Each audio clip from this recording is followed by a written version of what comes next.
Jubilee Hills ఓటమిపై భగ్గుమన్నారు BRS కార్యకర్తలు. తెలంగాణ భవన్లో కేటీఆర్ ను కడిగి పారేశారు. గెలవాల్సిన సీట్ను చేజేతులా పోగొట్టుకున్నామంటూ కార్యకర్తలు మండిపడ్డారు. డివిజన్ ఇన్ఛార్జీలు అస్సలు పట్టించుకోలేదని, కార్యకర్తలు కష్టపడినా డివిజన్ ఇన్ఛార్జీలు కలిసి రాలేదంటూ ఆగ్రహం వ్యక్తం చేశారు. సోషల్ మీడియాలో యాక్టివ్ గా ఉండి గ్రౌండ్ లో యాక్టివ్ కాలేకపోయామన్నారు.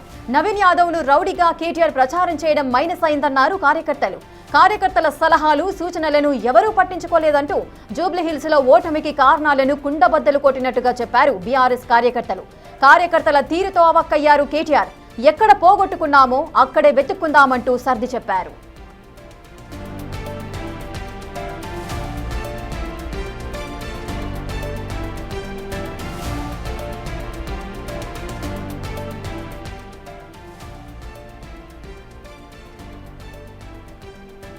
ఇక జూబ్లీహిల్స్ ఓటమిపై బీఆర్ఎస్ కార్యకర్తలు భగ్గుమంటున్నారు.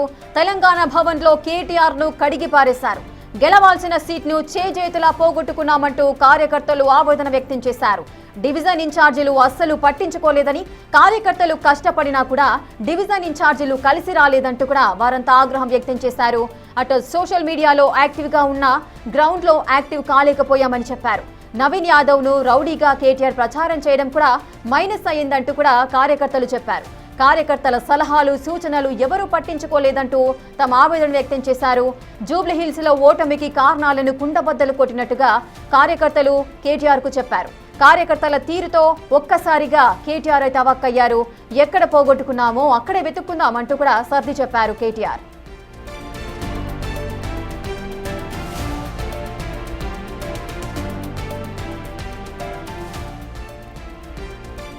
ఇక జూబ్లీహిల్స్ ఓటమిపై బీఆర్ఎస్ కార్యకర్తలు అటు కేటీఆర్ నైతే కడిగి పాడేశారు. అటు తెలంగాణ భవన్ లో వారంతా కూడా సమావేశమై అసలు ఏం జరిగింది, ఎందుకు ఓడిపోయాము, అటు డివిజన్ ఇన్ఛార్జీలు ఎవరు కూడా కలిసి రాలేదు, పట్టించుకోలేదు అంటూ కూడా వారు ఆవేదన వ్యక్తం చేస్తూ కూడా కేటీఆర్ కు సిచ్యువేషన్ ఎక్స్ప్లెయిన్ చేసిన తీరు మనం చూస్తున్నాం. పూర్తి డీటెయిల్స్ మా ఇన్పుట్ ఎడిటర్ పవన్ అందిస్తారు. పవన్, కాంగ్రెస్ ది పోటాపోటీగా అటు ప్రచారాలు చేయడం కానీ క్యాంపెయిన్ నిర్వహించడం కానీ పోటాపోటీగా అయితే అన్ని జూబ్లీహిల్స్ బైపోల్లో ఏం చేయాలో గెలవడానికి అన్ని ప్రయత్నాలు కూడా చేశారు. అయినప్పటికీ కూడా బీఆర్ఎస్ ఓడిపోయింది. దానికి మెయిన్ రీజన్ డివిజన్ ఇన్ఛార్జీలు కలిసి రాలేదంటూ కూడా వారు బీఆర్ఎస్ కార్యకర్తలు అయితే ఆగ్రహం వ్యక్తం చేస్తున్నారు. వారి ఆవేదనను కేటీఆర్ కు తెలియపరుస్తున్నారు. ఈ సిచ్యువేషన్ ఏ విధంగా చూడొచ్చు? జూబ్లీహిల్స్ శాసనసభ్యుడు మాగంటి గోపీనాథ్ మృతితో ఆ స్థానానికి ఉప ఎన్నిక వచ్చింది. ఉప ఎన్నికల్లో మాగంటి గోపీనాథ్ భార్య మాగంటి సునీతను అభ్యర్థిగా దించారు. అన్నీ తానే కేటీఆర్ ప్రచారం చేశారు. ఖచ్చితంగా ఈ సిట్టింగ్ సీటును నిలబెట్టుకుంటున్నామంటూ చెప్పారు. ఇక్కడ కాంగ్రెస్ అభ్యర్థి నవీన్ యాదవ్ను ప్రకటించిన తర్వాత కూడా జూబ్లీహిల్స్లో వార్ ఒక్క సైడే ఉంటుంది, బీఆర్ఎస్ వైపే మొత్తం కార్యకర్తలందరూ కూడా ఉన్నారంటూ పెద్ద ఎత్తున బీఆర్ఎస్ ప్రచారం చేసింది. ఎక్కడెక్కడైతే ఏ డివిజన్లో బీఆర్ఎస్కు గతంలో ఎంతెంత బలం ఉంది దానికన్నా ఇప్పుడు రెట్టింపు మెజారిటీ వస్తుందంటూ పెద్ద ఎత్తున ప్రచారం చేసుకుంది. ఎన్నికల చివరి రోజు వరకు చాలా ఉత్కంఠ రేపింది. అటు బిగ్ టీవీ చేసిన సర్వేలో కూడా పోటాపోటీగా ఉంది. కానీ వాస్తవానికి చూస్తే ఎన్నికల రిజల్ట్ ఏ డివిజన్లో కూడా బీఆర్ఎస్ కి ఎక్కడా కూడా మెజారిటీ దక్కలేదు. అన్ని డివిజన్లలో కూడా ఉన్న 7 డివిజన్లలో అన్ని డివిజన్లలో కాంగ్రెస్ పార్టీ చాలా స్పష్టమైన ఆధిక్యాన్ని చూపించింది. దీనిపైన దాంతో నవీన్ యాదవ్ అక్కడ కాంగ్రెస్ అభ్యర్థి నవీన్ యాదవ్ గెలుపొందారు. ఈరోజు జూబ్లీహిల్స్ నియోజకవర్గ ముఖ్య నాయకులతో బీఆర్ఎస్ భవన్లో మీటింగ్ నిర్వహించారు. ఎన్నికల్లో ఓటమి పైన చర్చించడానికి అన్ని డివిజన్ల నుంచి నాయకులందరూ కూడా వచ్చారు. వాళ్ళందరితో కేటీఆర్ సమావేశమయ్యారు. ఇక్కడ ఓడిపోయినా రాబోయే ఎన్నికల్లో మనమే గెలుస్తామంటూ చెప్పే ప్రయత్నం చేశారు. కానీ కార్యకర్తలు మాత్రం ఒక్కసారిగా తమ ఆవేదనను, ఆక్రోశాన్ని, ఆగ్రహాన్ని వెలగక్కిన పరిస్థితి. ఏ డివిజన్లో ఎందుకు ఓటమి పాలయ్యాము, ఎవరి నిర్లక్ష్యం కారణంగా, ఎవరి అలసత్వం కారణంగా అక్కడ మనం సీటు పోగొట్టుకున్నాము, దీని అంతటికీ ఎవరు కారణం అనేది వాళ్ళు కుండలు బద్దలు కొట్టినట్టుగా కేటీఆర్ ముఖం మీదే చెప్పారు. ఒకసారి ఆ డివిజన్ల వారీగా ఒకసారి మనం చూసినట్లయితే ఎర్రగడ్డ డివిజన్కి సంబంధించిన ఒక కార్యకర్త పోలింగ్ రోజున కాంగ్రెస్ పార్టీ నాయకులు కొంతమంది అక్కడ బూత్ల దగ్గర ప్రచారం చేస్తున్నారు, వాళ్ళని అడ్డుకోవాల్సిందిగా చెప్పారు. ఇదే విషయాన్ని డివిజన్ ఇన్ఛార్జీలకు చెప్తే డివిజన్ ఇన్ఛార్జీలు కనీసం పట్టించుకోలేదు. అక్కడ ఇన్ఛార్జీలుగా నియమించిన వాళ్ళ మధ్య సమన్వయ లోపం కారణంగానే అక్కడ మనకు సరైన మెజారిటీ రాలేదంటూ ఎర్రగడ్డ డివిజన్కి సంబంధించిన కార్యకర్త ఆయన చెప్పుకుంటూ వచ్చాడు. ఇంకా బోరబండ డివిజన్లో వాస్తవానికి బోరబండ డివిజన్ చాలా బలమైన డివిజన్, అక్కడ అధికంగా బీఆర్ఎస్కు ఓట్లు వస్తాయని భావించారు. కానీ బోరబండ డివిజన్లో పరిస్థితులపైన అక్కడ కార్యకర్తలు, స్థానికంగా ఉండే డివిజన్కు సంబంధించిన కార్యకర్తలు అనేక సలహాలు సూచనలు అక్కడ చెప్పారు, అక్కడ ఉన్న ఇన్ఛార్జీలకు చెప్పారు. స్థానికంగా ఉండే మాకు ఈ సమస్యలపైన అవగాహన ఉంటుంది, వాటిపైన దృష్టి సారిస్తే బోరబండ డివిజన్లో మెజారిటీ వస్తుందని చెప్పినప్పటికీ కూడా అక్కడ ఇన్ఛార్జీలుగా ఉన్న నాయకులు కనీసం స్థానికులు ఇచ్చిన ఫీడ్బ్యాక్ను పట్టించుకోలేదు, అసలు వీళ్ళ మాట విన్న పాప అనుకోలేదు. అందుకే అక్కడ ఓడిపోయామంటూ చెప్తున్నారు. యూసఫ్గూడలో ఒక మహిళ కార్యకర్త ఆమె ఆవేదన వ్యక్తం చేసింది. డివిజన్ ఇన్ఛార్జీలు సరిగ్గా కాంగ్రెస్ ప్రచారాన్ని ఎదుర్కోలేకపోయారు. పెద్దవాళ్ళు ఎవరు కూడా అక్కడున్న బీఆర్ఎస్ కార్యకర్తలైన మాకు సపోర్ట్గా లేరు, మీరు కేవలం వచ్చిపోతూ ఉన్నారు తప్పించి ఎక్కడ కూడా క్షేత్రస్థాయిలో సరిగ్గా ప్రచారం చేయకపోవడం వల్లనే ఇక్కడ మనం యూసఫ్గూడలో ఓడిపోయాము. అలానే యూసఫ్గూడ డివిజన్లోనే మరో మహిళా కార్యకర్త కూడా ఉంది. కృష్ణానగర్లో ఎవరైతే లోకల్ ఇన్ఛార్జీలుగా నియమించారో వాళ్ళు ఎవరు కూడా సరిగ్గా పనిచేయలేదు. డివిజన్ ఇన్ఛార్జీలకు లోకల్ ఇన్ఛార్జీలుగా నియమించిన వాళ్ళకి పూర్తిగా సమన్వయ లోపం కనిపించింది. అంతేకాకుండా బీసీ అభ్యర్థి నవీన్ యాదవ్ను పదే పదే రౌడీ అనడం కూడా చేటు తీసుకొచ్చింది. అది మనకు వ్యతిరేకంగా పనిచేసిందనే ఫీడ్బ్యాక్ను కేటీఆర్ ముఖం మీదే చెప్పారు. ఇక షేక్పేట్ డివిజన్ మొదటి నుంచి కూడా షేక్పేట్ డివిజన్ పైన భారీ ఆశలు పెట్టుకున్నది. అక్కడ ఉన్న ముస్లిం మైనారిటీ ఓట్లన్నీ కూడా బీఆర్ఎస్కే వస్తాయంటూ కూడా భావించింది. కానీ అక్కడ కూడా డివిజన్ ఇన్ఛార్జీలు ఎవరు కూడా సరిగ్గా స్పందించలేదు, మేము చెప్పేది ఎక్కడ కూడా వినలేదు. ఎంఐఎం పార్టీ అటు కాంగ్రెస్కే సపోర్ట్ చేస్తుంది, మీరు ఇక్కడికి వచ్చి మాట్లాడండి అని చెప్తే కూడా ఎవరు కూడా నాయకులు ఎవరు కూడా అక్కడికి రాలేదంటూ చెప్పారు. ఇంకా బోరబండ డివిజన్లోనే మరికొంతమంది కార్యకర్తలు కూడా మాట్లాడారు. బోరబండ డివిజన్లో పార్టీకి చాలా బలం ఉంది, కానీ అక్కడ కాంగ్రెస్ పార్టీ ప్రచారాన్ని తిప్పికొట్టడంలో స్థానిక నాయకత్వం కావచ్చు, అక్కడ బీఆర్ఎస్ పార్టీ నియమించిన ఇన్ఛార్జీలు పూర్తిగా విఫలమయ్యారంటూ కూడా చెప్పింది. వాస్తవానికి సోమాజిగూడలో మహిళా కార్యకర్త కూడా అదే రకమైన అభిప్రాయాన్ని వ్యక్తం చేసింది. వాస్తవానికి ఇక్కడ సోమాజిగూడ డివిజన్లో బీఆర్ఎస్కి ఎక్కువ వస్తాయని భావించినప్పటికీ అక్కడ పోలింగ్ జరిగే రోజు డివిజన్ ఇన్ఛార్జీలే అక్కడ లేకుండా ఉన్నారు. ఇవన్నీ కూడా బీఆర్ఎస్ ఓటమికి కారణాలయ్యాయి. వెంగళరావు నగర్ డివిజన్లో కూడా అటు గతంలో బీఆర్ఎస్ పార్టీకి మంచి మెజారిటీ వచ్చింది, కానీ ఇక్కడ ఉన్న లోకల్ నాయకులకి ఎవరికి కూడా సమన్వయం లేదు, కనీసం కార్యకర్తల్ని పట్టించుకున్న పాపాను పోలేదు. మీరు కేవలం సోషల్ మీడియాని సానుభూతిని మాత్రమే నమ్ముకున్నారు, కానీ క్షేత్రస్థాయిలో ఎక్కడ కూడా మీరు సరిగ్గా తిరగలేదు. ఇవన్నీ కూడా ఓటమికి దారితీసే అంటూ నిలదీయడంతో బీఆర్ఎస్ నాయకులు అందరూ కూడా ఒక్కసారిగా ఆశ్చర్యానికి లోనయ్యారు. అటు కేటీఆర్ ముందే ఇంతమంది కార్యకర్తలు కుండబద్దలు కొట్టినట్టుగా తమ అభిప్రాయాల్ని వెలువచ్చారు. అక్కడ అభ్యర్థి మాగంటి సునీత పోటీ చేసిన అభ్యర్థి, తలసాని శ్రీనివాస్ యాదవ్ తదితరులందరూ కూడా ఈ సమావేశంలో ఉన్నారు.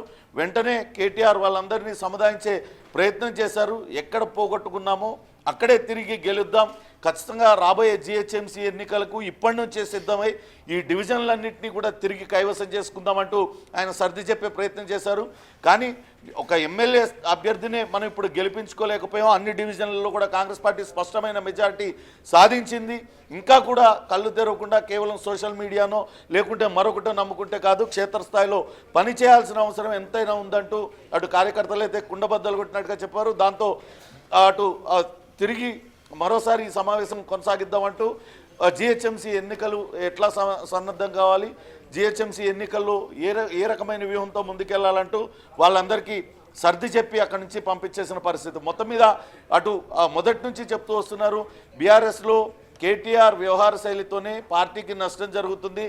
మొన్న జరిగిన ఉప ఎన్నికలో కూడా అటు కేటీఆర్ వ్యవహార శైలి పార్టీకి తీరని నష్టం చేకూర్చింది. పదే పదే ఒక బీసీ అభ్యర్థిని నిలబెట్టిన క్రమంలో ఆయన రౌడీ అంటూ ఆయన పైన ముద్ర వేయడం, అదే పదే పదే చెప్పడంతో పాటు కేవలం సోషల్ మీడియాని నమ్ముకొని సానుభూతిని నమ్ముకున్నారు తప్పితే క్షేత్రస్థాయిలో ఎక్కడ కూడా సరైన ప్రచారం చేయలేదు. అందుతున్న సంక్షేమ పథకాలు అందుతున్నా వాటిని అందడం లేదని చెప్పే ప్రయత్నం చేయడం, ఇవన్నీ కూడా బీఆర్ఎస్ ఓటమికి దారితీసాయి అనేది స్పష్టమవుతుంది. ఇప్పుడు ఈ కార్యకర్తలు కూడా అదే అభిప్రాయాన్ని వెలుబుచ్చారు. పవన్, అటు సోషల్ మీడియాలో ఉన్నంత యాక్టివ్ గా గ్రౌండ్ లో లేకపోవడం కూడా మైనస్ గా అంటూ కూడా బీఆర్ఎస్ కార్యకర్తలు ఏ విధంగా పసిగట్టారు అంటే వారికి కూడా ఒక క్లారిటీ వచ్చేసింది. మరి కేటీఆర్ ఎందుకు ఈ విషయాన్ని గ్రహించలేకపోయారు? నార్మల్ గా సోషల్ మీడియాలో యాక్టివ్ గా ఉండే వారంతా కూడా యువత అని కూడా మనం చెప్పుకోవచ్చు. వారు ఎక్కువగా ఫోన్స్ యూజ్ చేయడం కానీ సోషల్ మీడియాలో యాక్టివ్గా ఉండడం జరుగుతుంది. కానీ అటు గృహిణుల పరిస్థితి కానీ లేదు అంటే ఇంట్లో ఉండే వాళ్ళ పరిస్థితి గ్రౌండ్కి వెళ్తే కానీ అసలు పార్టీ సిచ్యువేషన్ ఏ విధంగా ఉంది అనేది కేటీఆర్ అర్థం చేసుకోలేకపోయారా? ఎందుకు దీన్ని అంత నెగ్లెక్ట్ చేశారు గ్రౌండ్ వర్క్ని? అంటే కేవలం కార్యకర్తలే కాదు, ఇటీవల సొంత చెల్లెలు కవిత కూడా అంది, ఆ సోషల్ మీడియా వేదికగా యుద్ధాలు చేస్తే సమస్యలు పరిష్కారం కావు, ప్రజలతో కలిసి నిరసన తెలపాలి, ప్రజలను కలవాలనే విషయాన్ని చెప్పింది. కానీ ఎంతసేపు అబద్ధాలను నిజాలుగా భ్రమింపజేయడానికే సోషల్ మీడియాను వాడుకున్నారు. ఎక్కడ అన్ని సంక్షేమ పథకాలు అమలవుతున్నా ఎక్కడ కూడా సంక్షేమ పథకాలు అమలు కావడం లేదనే ప్రచారాన్ని విస్తృతంగా చేశారు. గడిచిన 10 ఏళ్లలో అనేక అభివృద్ధి కార్యక్రమాలు చేశామంటూ చెప్తూనే ఇక్కడ ఎటువంటి అభివృద్ధి జరగలేదంటూ వాళ్ళే చెప్పుకుంటూ వచ్చారు. మరి గడిచిన 10 సంవత్సరాలుగా 3 సార్లు వరుసనే అక్కడ ఉన్నది ఎమ్మెల్యేగా ఉన్నది మాగంటి గోపీనాథ్. గడిచిన 10 సంవత్సరాలుగా ఆయన బీఆర్ఎస్ పార్టీలో ఉన్నారు. అప్పుడు బీఆర్ఎస్ పార్టీ అధికారంలో ఉన్నప్పుడు చేయలేని అభివృద్ధి ఇప్పుడు అధికారంలో లేకపోతే ఏం చేయగలుగుతారనే ప్రశ్న సామాన్యుడి నుంచి కూడా ఉత్పన్నమైంది.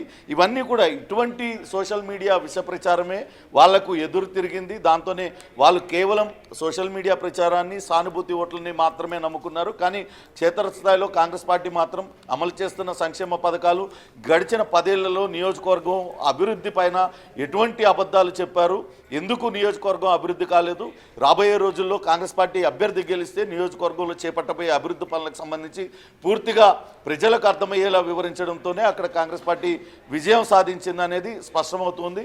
మొత్తం మీద అయితే ఇది ఒక గుణపాఠంగా బీఆర్ఎస్ పార్టీ భావించాల్సి ఉంటుంది.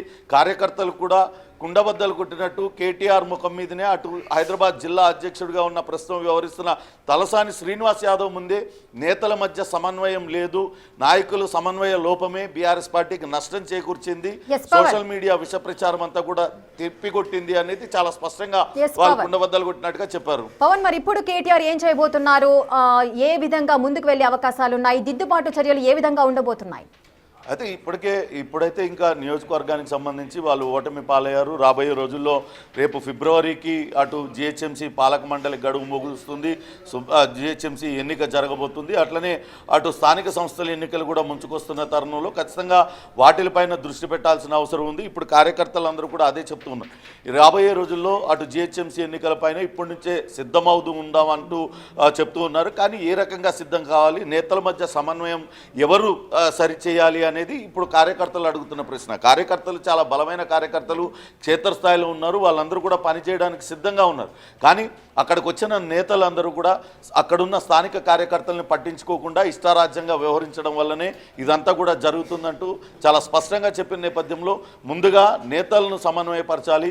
ఎక్కడికైనా ఏదైనా నియోజకవర్గ ఇన్ఛార్జీలుగా లేకుంటే డివిజన్ ఇన్ఛార్జీలుగా బాధ్యతలు అప్పచెప్పినప్పుడు అక్కడ క్షేత్రస్థాయి పరిస్థితులను అర్థం చేసుకొని దాన్ని బట్టి నడవాల్సిన అవసరం ఉంటుందనేది అర్థమవుతుంది. చూడాలి మరి జిహెచ్ఎంసీ ఎన్నికలపైన దిశానిర్దేశం చేశారు, ఏ రకమైన వ్యూహాన్ని అనుసరించి జిహెచ్ఎంసీ ఎన్నికల్లో ముందుకెళ్తారనేది మాత్రం వేచి చూడాలి. Right, thank you Pavan, thanks for the live details. ఇక జూబ్లీ హిల్స్ ఓటమిపై బీఆర్ఎస్ కార్యకర్తలు అయితే భగ్గుమన్నారు. తెలంగాణ భవన్లో కేటీఆర్ ను కడిగి పారేశారు. గెలవాల్సిన సీట్ను చేజేతులా పోగొట్టుకున్నామంటూ కార్యకర్తలు ఆగ్రహం వ్యక్తం